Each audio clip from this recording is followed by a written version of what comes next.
السلام عليكم، ازيكم عاملين ايه؟ وحشتوني، يا رب تكونوا كلكم بخير. شكرا لكل الناس اللي سألت عليا. تعالوا النهارده نعمل بقى 3 وصفات حلوين جدا جدا هيوفروا عليكم حيرة كل يوم. ما تنسوش تحطوا اللايك وصلوا على النبي في التعليقات. اللهم صل وسلم وبارك على سيدنا محمد. اول وصفه معانا هتكون الاستريبس يا بنات، اللي الولاد كلهم بيحبوه. بنشتريه من بره باسعار بفلوس قد كده، وكمان ما بيبقاش زي اللي بنعمله في البيت. هتجيبي شويه كده صدور فراخ او نص كيلو من صدور الفراخ هيكفيكي. هيكفي كل العيله. بصوا، انا اول حاجه عندي هنا نص كوبايه من الميه. هضيف عليها بقى الميه تكون متلجه علشان تديني تيست عالي جدا جدا، والكفر بتاعها ما يفكش مني. نتبلها نص معلقه صغيره من البابريكا، توم البودره، البصل البودره، معلقه صغيره من الشطه. ما تخافوش مش هيبقى سبايسي قوي ولا حاجه. وهبدا ان انا هقلبهم كلهم مع بعض ومعلقه خل. وهضيف عندي هنا كيلو من صدور الفراخ، يكون متقطع شرايح طوليه، ويكون مش رفيع قوي ومش سميك قوي، حجم متوسط بالشكل ده، حوالي سنتي كده. لو عندك وقت تبليها من قبلها مثلا بساعتين او بليله زي ما انت عايزه. انا هشتغل فيها على طول ونتيجتها بجد حلوه جدا جدا. انا عندي بقى هنا كوبايتين من الدقيق للكفر. مش هستخدم بقسماط ولا هستخدم فيجيتار ولا اي حاجه ولا حتى بيض. هحط كوبايتين من الدقيق ومعلقتين من النشا، ونفس التوابل اللي احنا تبلنا فيها في الميه صدور الفراخ هتبل بيها الدقيق. ده هيديني تيست عالي جدا جدا، احلى من الفيجيتار واحلى من الحاجات كلها اللي بنعمل بيها كفر، الحاجات اللي بتبقى جاهزه دي. احط بس عليها بس كده ايه، شويه كركم عشان يديني لون حلو، وفي نفس الوقت برضو هيديني برضو طعم حلو وقيمه غذائيه.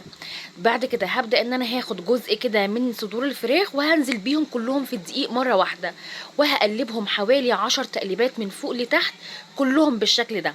بعد كده هبدا ان انا هنفضهم تنفيضه بالشكل ده. شايفين؟ اهم حاجه بس ايدك تكون ناشفه بعد ما تقلبيهم علشان ما يعملش معاكي زي فراغات كده او يعجن معاكي. بصوا هتلاقوها كلها متغلفه حلوه جدا جدا. وطبعا ينفع ان احنا نفرزهم بمنتهى السهوله، نفردهم على صاج او على صينيه، مفيش واحده فوق التانية، وندخلهم الفريزر. واول ما يتجمدوا كلهم نبدا ان احنا نحطهم في اكياس، مفيش اي مشكله.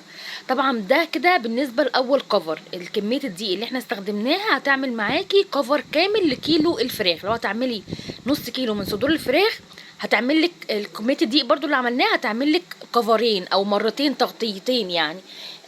لو انت عايزه كفر واحد مفيش مشكله، لو عايزه كفرين او تغطيتين تاخدي شويه التوابل اللي محطوطين في ميه متلجه، وابداي ان انت تحطيهم في كوبايه مثلا تكون غويطه كده، وتكون عشان تقدري ان انت تتحكمي فيها بالشكل ده.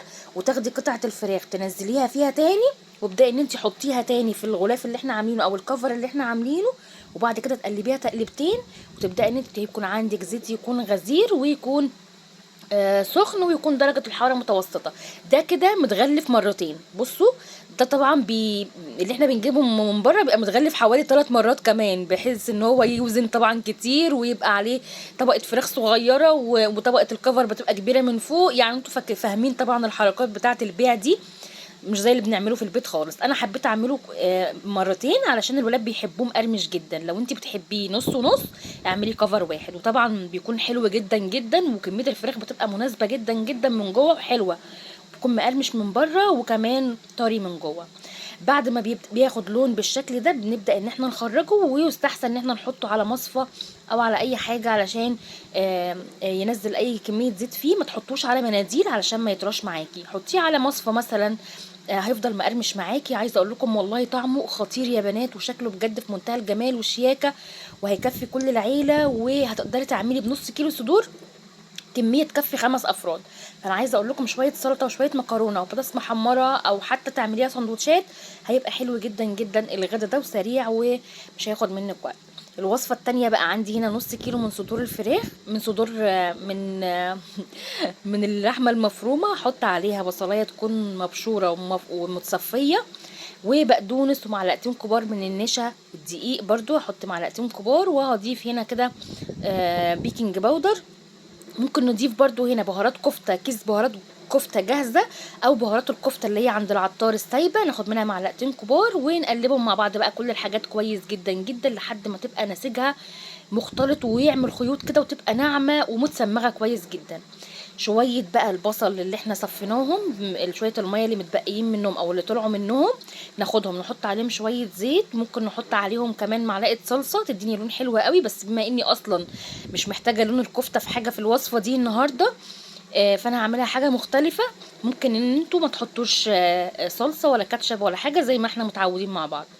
انا بعد ما صبعتهم كويس جدا معلقتين زيت واسخنهم كويس في طاسه، وبعد كده هنزل بالكفته واحده واحده علشان ابتدي ان انا اديها تشويحه كده كويسه، بحيث ان هي تبدا ان هي تبقى مش نيه معايا، تبقى مستويه. مش لازم تكون مستويه قوي، بس تكون واخده صدمه كويسه بالشكل ده. شايفين ما شاء الله لونها حلو جدا جدا، وما بتاخدش وقت خالص ولا فكت ولا اي حاجه، وهتقطع كميه كبيره.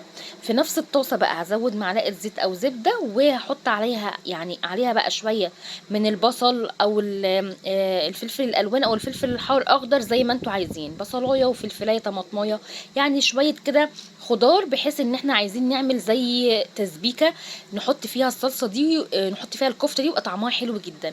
حطيت كمان معلقه من صلصه الطماطم والبابريكا والملح والفلفل، وحطيت كمان معلقه صغيره من السكر علشان تديني تيست حلو للصلصه اللي انا بعملها. هسيبهم كده يتسبكوا مع بعض، الطماطم مع الفلفل الالوان والبصل وكل الحاجات. انا عايزه اقول لكم التسبيكه دي او الخلطه دي تتاكل اصلا لوحدها كده مع شويه فلفل سبايس تحطيهم جواها.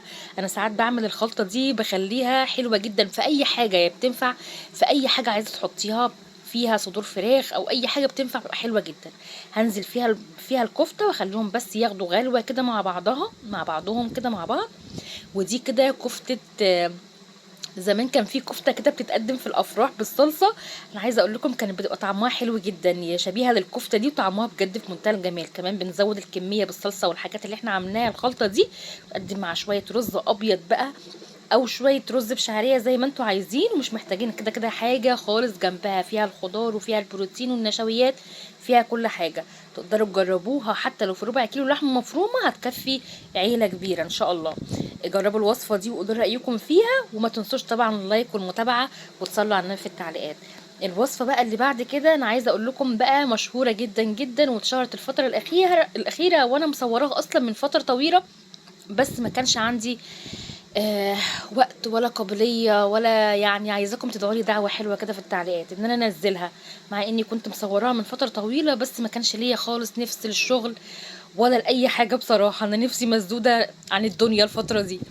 المهم تعالوا بقى نخش في الموضوع على طول، ونجيب كده معلقتين كبار من الزيت، ونحط فيهم بصلايه كده نشوحها لحد ما تاخد لون ذهبي، وننزل عندنا باي قطع فراخ تكون موجوده عندنا مغسوله كويس، وراك بقى صدور ودبابيس فرخه كامله زي ما انتوا عايزين، قطعوها اربع او قطع 8، او فرخه قطعوها 8 زي ما انتوا عايزين. تبلوها بقى شويه ملح وفلفل اسود بابريكا وكركم، ورقتين لورا عود قرفه، فصين حبهان، عودين قرنفل، معلقه صلصه كبيره، معلقه سكر علشان الصلصه، وقلبي كله مع بعضه بالشكل ده.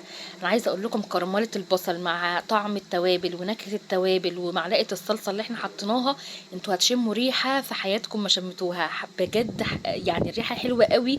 التوابل مع كل الحاجات، الفراخ مع البصل المكرمل مع كل ده بيدي نكهه تحفه جدا.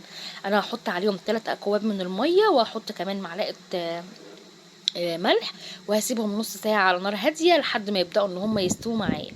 بعد ما يستووا الريحة تبقى بالشكل ده، ده مش في الوصفة الأساسية بس أنا بحب أعمله كده.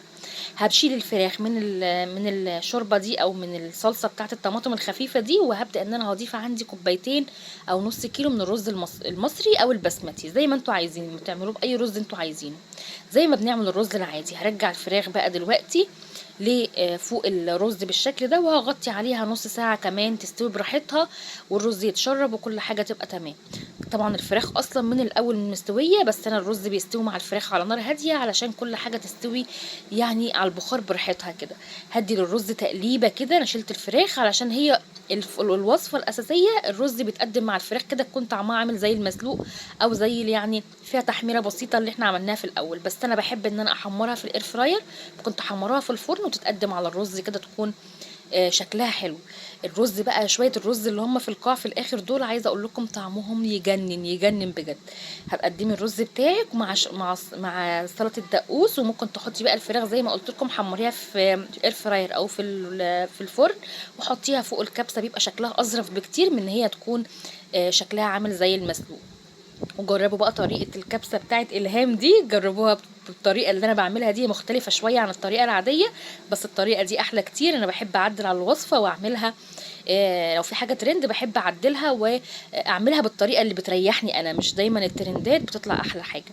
المهم جربوا الطريقة دي وجربوا الوصفات بتاعت النهاردة وقولوا رأيكم فيها، وما تنسوش تدعموني بكلمة حلوة من قلبكم ودعوة حلوة ولكم المثل وأكتر إن شاء الله. وأشوفكم على خير إن شاء الله، فيديو جديد. مع السلامة.